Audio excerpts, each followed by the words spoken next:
আজকে দিনের বিভিন্ন খবর আপনাদেরকে জানাবো। প্রথমেই যে খবরটা আছে যে ব্যালটে নৌকা প্রতীক নাই, যেখানে আওয়ামী লীগ নির্বাচন করতে পারবে না। সেখানে আমাদের ভোটাররা কেউ ভোট দিবে না। এই বলে আওয়ামী লীগ একটা প্রচারণা চালাচ্ছে। তাদের মেইন টার্গেট হচ্ছে নো ভোট, নো ভোট। যেহেতু সরকার আওয়ামী লীগকে ছাড়াই নির্বাচন করতে যাচ্ছে আগামী 12ই ফেব্রুয়ারি, সেই নির্বাচনে আওয়ামী লীগ কোনোভাবেই অংশগ্রহণ করতে পারছে না। এজন্য আওয়ামী লীগ কোনোভাবেই তাদের ভোটারদেরকে কেন্দ্রে নিয়ে ভোট বাক্স বাড়াতে চায় না। আওয়ামী লীগের এটাই প্ল্যান। এরপর একটা খবর হচ্ছে যে তারেক জিয়া প্রধান উপদেষ্টাকে ফুলের শুভেচ্ছা জানাচ্ছে। এছাড়া বিএনপির মঞ্জুরুল মুন্সির মনোনয়নপত্র বাতিল, এরকম একটা খবর আছে।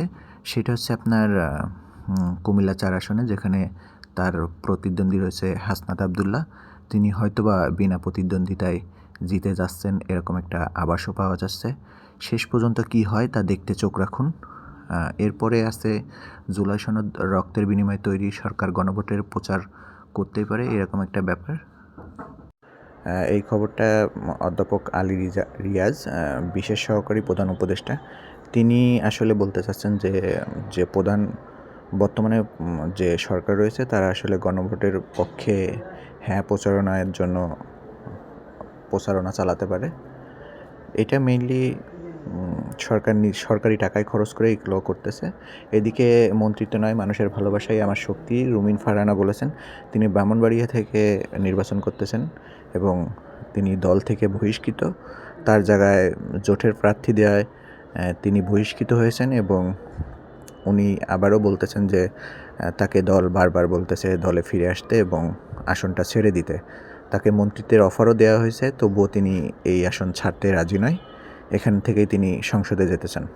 আমির হামজা আবারও বিতর্কের জন্ম দিয়েছেন।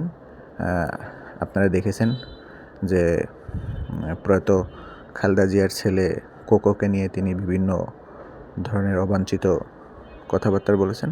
তাকে ঝিনাইদহ জামায়াতের প্রার্থী আমির হামজাকে অবাঞ্ছিত ঘোষণা করলো বিএনপি, অর্থাৎ ঝিনাইদহতে তিনি নিষিদ্ধ এক প্রকার, যে যেতে পারবেন না ওখানে, ওই স্থানীয় লোকজন এগুলো বলছে। এদিকে আর একটা খবর, ঋণখেলাপি দ্বৈত নাগরিক নির্বাচন করতে দিলে রাজপথে নামবো, এরকম একটা খবর। এনসিপির আহ্বায়ক বা যিনি এখন নির্বাচন কমিটির দায়িত্বে আছেন আসিফ মাহমুদ, তিনি বলেছেন যারা আসলে দ্বৈত নাগরিক তাদেরকে নির্বাচন করতে দিবে না, যদি এরকম দেয় তাহলে রাস্তায় নামবে। এবং দেশের বাইরে একটি খবর যে এই সরকার পালানোর দরকার, মমতাকে ইঙ্গিত করে মোদি।